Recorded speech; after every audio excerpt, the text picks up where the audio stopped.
Dear students, level 1 elementary questions ಏನಿದೆಯಲ್ಲ ಅದರಲ್ಲಿ first one, which of the following happens when the solution of an electrolyte is diluted?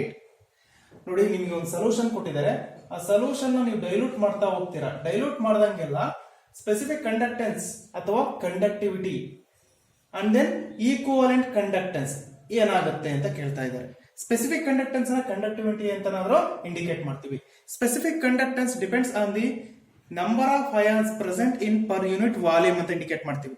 Dilute ಮಾಡ್ದಂಗೆಲ್ಲ concentration ಏನಾಗ್ತಾ ಹೋಗುತ್ತೆ, decrease ಆಗ್ತಾ ಹೋಗುತ್ತೆ.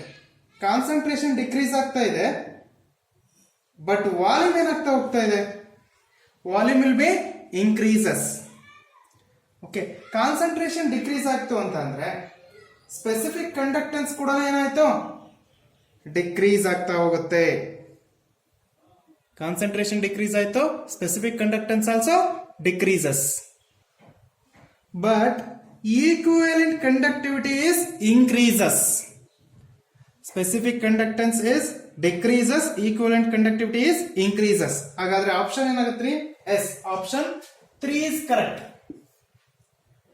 3 ಏನಾಗುತ್ತೆ? Both of this, specific conductivity decreases, equivalent conductivity increases. Okay, next question number 2 ನೋಡಿ. The unit of molar conductivity is, ನಿಮಗೆ ಗೊತ್ತಿರಲಿ, siemens meter square per mole. Siemens meter square per mole. ಹಾಗಾದ್ರೆ question number 2 ಗೆ option yes, option 4 is correct. Next question number 3 ನೋಡಿ. For a solution of an electrolyte, the specific conductivity K, cell constant G star and conductance G are related as, okay, ನಿಮಗೆ ನೆನಪಿರಲಿ, K is equal to G into G star. K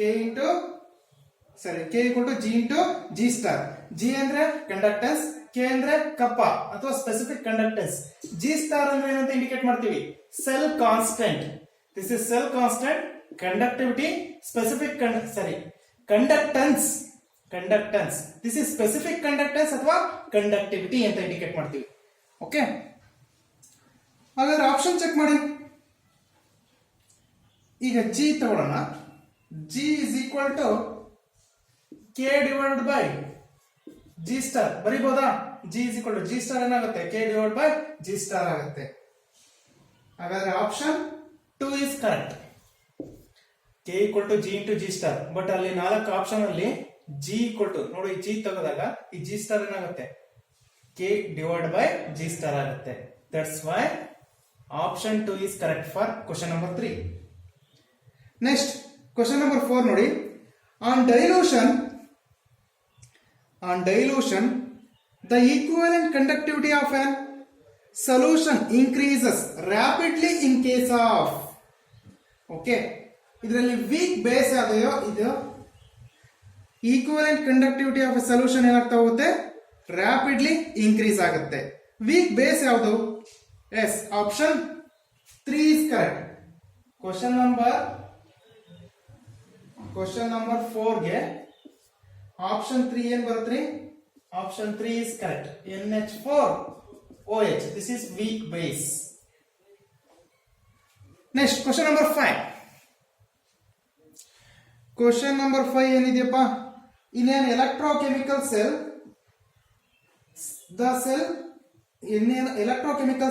the electrical energy is obtained at the cost of, ನಿಮ್ಗೆ ಗೊತ್ತಿರಲಿ, chemical energy into the electrical energy ಅಂತ indicate ಮಾಡ್ತೀವಿ. ಇಲ್ಲಿ mechanical energy into electrical energy, internal energy and then thermal energy ಅಂತ indicate ಮಾಡಿದ್ದಾರೆ. ಆ 3 ಕೂಡ wrong ಆಗುತ್ತೆ. ಕರೆಕ್ಟ್ ಆನ್ಸರ್ ಯಾವ್ದಾಗುತ್ತೆ? Chemical energy. Chemical energy is converted into electrical energy in a electrochemical cell. Electrochemical cell ಅಲ್ಲಿ chemical energy is converted into electrical energy. That's why question number 5 ಗೆ option 3 is correct ಅಲ್ವಾ? Chemical energy into electrical energy. Next question number 6 ನೋಡಿ.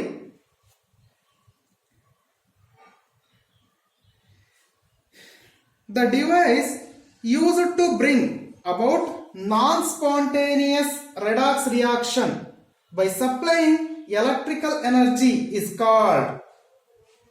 Okay ನೋಡಿ, ಇಲ್ಲಿ chemical electrical ಎನರ್ಜಿಯಿಂದ ನಾನ್ spontaneous reaction ಏನಿರುತ್ತಲ್ಲ ಅದನ್ನ reaction ಅಲ್ಲಿ involve ಆಗೋ ರೀತಿ ಮಾಡ್ತಕ್ಕಂಥದ್ದು. ಈಗ ಎಕ್ಸಾಂಪಲ್ ಯಾವುದೋ ಒಂದು ಕೆಮಿಕಲ್ ಕಾಂಪೋನೆಂಟ್ ಇದೆ, ಇಲ್ಲಿ A and then B, A and then B ಎರಡು ರಿಯಾಕ್ಷನ್ ಇನ್ವಾಲ್ವ್ ಆಗ್ತದೆ, ಬಟ್ ರಿಯಾಕ್ಷನ್ ಸ್ಟಾಪ್ ಆಗ್ಬಿಟ್ಟಿದೆ. This is non spontaneous. Non spontaneous ಇದ್ದಾಗ ಈ ಕೆಮಿಕಲ್ ರಿಯಾಕ್ಷನ್ ಇನ್ವಾಲ್ವ್ ಆಗೋದಕ್ಕೆ ಸಹಾಯ ಮಾಡೋದಕ್ಕೆ ನಾನೇನ್ ಮಾಡ್ತೀನಿ, ಎಲೆಕ್ಟ್ರಿಕಲ್ ಎನರ್ಜಿನ ಬಳಸ್ಕೊಂತೀನಿ. We applying electrical energy. ಆ ನಂತರ ಏನಾಗುತ್ತೆ, it becomes to involving in the chemical reaction. A and B involving in the chemical reaction when external electrode potential applied to the cell. ಅಂದ್ರೆ ನಾನ್ ಸ್ಪಾಂಟೇನಿಯಸ್ ರಿಯಾಕ್ಷನ್ ಇಂದ ಅದು ಏನಾಗುತ್ತೆ, ಮತ್ತೆ ಕೆಮಿಕಲ್ ರಿಯಾಕ್ಷನ್ ಅಲ್ಲಿ involve ಆಗ್ತಕ್ಕಂಥದ್ದು. ಅಂದ್ರೆ ಹಿಯರ್ ಕೆಮಿಕಲ್ ಎನರ್ಜಿಯಿಂದ ಎಲೆಕ್ಟ್ರಿಕಲ್ ಎನರ್ಜಿ ಅಂತ ಹೇಳಲ್ಲ, ಇಲ್ಲಿ ಎಲೆಕ್ಟ್ರಿಕಲ್ ಎನರ್ಜಿಯಿಂದ ಕೆಮಿಕಲ್ ಎನರ್ಜಿಗೆ ಕನ್ವರ್ಟ್ ಮಾಡ್ತಕ್ಕಂಥದ್ದು. The conversion of electrical energy into chemical energy, this we indicate as an electrolytic cell. That cell we indicate as an electrolytic cell. Other option yes, option 2 is correct. It converts electrical energy into the chemical energy. Option 2 is correct for question number 6. Next question number 7 nodi. Some statements are given below. Totally 4 statements ಕೊಟ್ಟಿದ್ದಾರೆ. Among the above the correct statements are, 4 statements ಅಲ್ಲಿ correct statements ಯಾವುದು ಅನ್ನೋದನ್ನ indicate ಮಾಡ್ತಾ ಇರ್ತಕ್ಕಂಥದ್ದು ನೋಡಿ. First option, the electrolytic conduction is due to migration of ions through electrolyte. Yes, correct answer. Option 1 is also correct. Option 2 check ಮಾಡಿ. The passage of electric current through the electrolyte leads to chemical change. ಹೌದಲ್ವಾ? Electrical ಎನರ್ಜಿನ chemical component ಗೆ ಅಥವಾ chemical ಏನಾದ್ರು solution ಇದೆ, ಎರಡು electrode drip ಮಾಡಿದ್ವಿ, electrical energy ನಾನು pass ಮಾಡ್ತಾ ಇದ್ದೀನಿ ಡೈರೆಕ್ಟ್ ಕರೆಂಟ್ ಅಂತ ಅಂದ್ರೆ ಇಲ್ಲಿ ಕೆಮಿಕಲ್ ಕಾಂಪೋಸಿಷನ್ ಕೂಡ ಏನಾಗುತ್ತೆ, ಚೇಂಜ್ ಆಗುತ್ತೆ. That's why 2 also correct. Next 3 ನೋಡಿ, electrolysis is spontaneous redox reaction ಅಂತ ಇಂಡಿಕೇಟ್ ಮಾಡಿದ್ದಾರೆ. Electrolysis is spontaneous redox reaction, it is not a spontaneous redox reaction. ಹಾಗಾಗಿ option 3 wrong. Next option 4, option 1 correct ಇದೆ, 2 correct ಇದೆ, 3 wrong ಇದೆ. Option 4 check ಮಾಡಿ. Option 4, sodium chloride carries electricity only in its aqueous solution. Sodium chloride carries electricity only in its aqueous solution. Yes, that is also correct. Fourth one also correct. Okay, ಹಾಗಾದ್ರೆ wrong ಯಾವುದು? Option 3 is wrong. ಇಲ್ಲಿ correct ಇರ್ತಕ್ಕಂಥದ್ದನ್ನ indicate ಮಾಡ್ತಕ್ಕಂಥದ್ದು 1 ಅನ್ನ A ಅಂತ indicate ಮಾಡಿದ್ವಿ, B, this one D, this one C. A, B and then D are correct. A, B and D. Option ಯಾವ್ದ್ರಿ? S. Option 3 is correct. Option 3 ಯಾವುದು? A, B and D. Correct option. Okay. Next question number 8 check ಮಾಡಿ. 1 Faraday of electricity, the amount of ions which is equal to S, which is equal to the equivalent weight. Neanpirli, it's 1 Faraday of electricity, the amount of ions which is equal to the equivalent weight. Option 3 is correct. Next question number 9 nodi. The atomic mass of aluminum is X. Atomic mass of aluminum is X. Aluminum X. The electrochemical equivalent of aluminum in the solution of aluminum sulfate will be given F equal to 96,500 coulomb ಅಂತ indicate ಮಾಡಿದ್ದಾರೆ.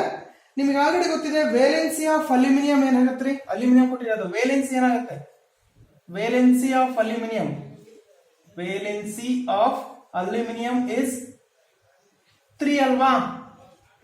Aluminium ಯಾವ ರೀತಿ formation ಆಗುತ್ತೆ, aluminium ಡ್ಯೂರೆಸ್ಟ್ aluminium 3++, 3 electron receive ಮಾಡಿ loss ಮಾಡ್ಕೊಳ್ತಾ ಇದೆ ಅಂದ್ರೆ ಅಲ್ಯೂಮಿನಿಯಂ 3+, ಅಂದ್ರೆ ವೇಲೆನ್ಸಿ ಏನಾಗಿರ್ತಾರೆ 3, valency is 3. Okay, next equivalent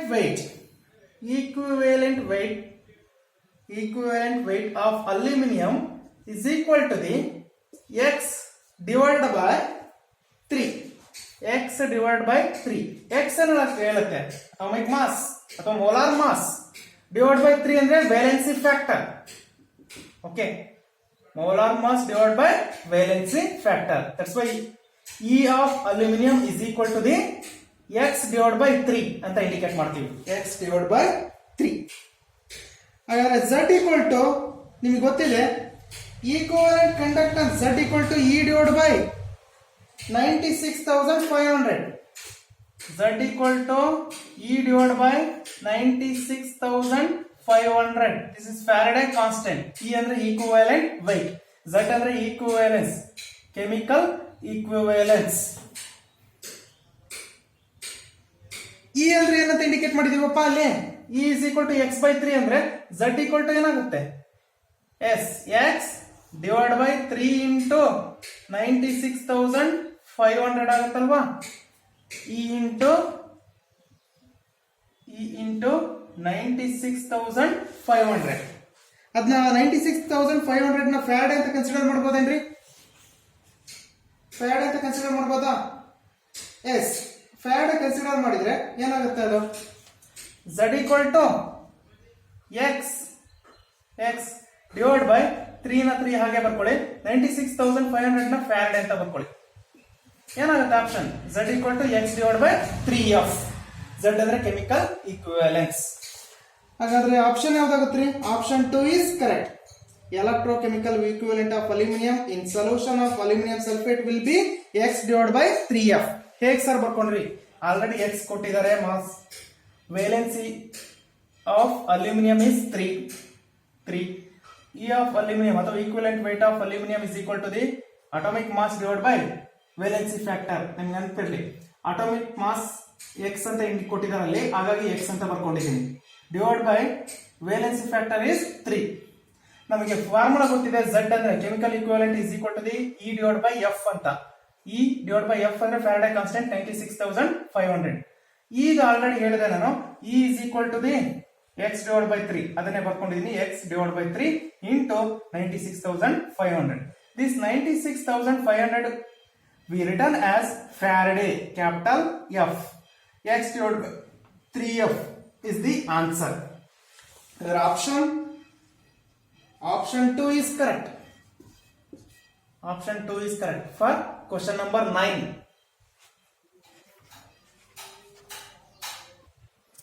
Okay, ಇದನ್ನ ರಿಮೂವ್ ಮಾಡ್ತಾ ಇದ್ದೀನಿ. ನೆಕ್ಸ್ಟ್ ಕ್ವಶನ್ ನಂಬರ್ 10 ಅಬ್ಸರ್ವ್ ಮಾಡೋಣ. Question number 10.